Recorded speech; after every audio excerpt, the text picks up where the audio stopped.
បាទជំរាបសួរបបងប្អូនខ្ញុំចង់និយាយតិចការសិក្សាកុំព្យូទ័រនៅមូបសដែលជាមជ្ឈមណ្ឌលបច្ចេកវិទ្យាបាទសហគមន៍គឺមានប្រយោជន៍ច្រើនមែនទែនតែម្ដងទី1វគ្គដំបូងរបស់យើងគឺមាន3វគ្គ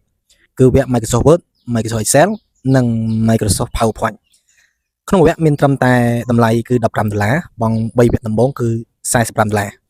វគ្គនេះវគ្គ3វគ្គនេះគឺមានតម្លៃសមរម្យហើយបងប្អូននិងសិស្សានុសិស្សមានចំណេះដឹងខាងផ្នែកនឹងពិតប្រាកដទី1គឺតាក់ទងជាមួយនឹងការ typing យ៉ាងមានស្តង់ដារដែលបង្រៀនដោយខ្ញុំផ្ទាល់ហើយមួយទៀតគឺយើងរៀន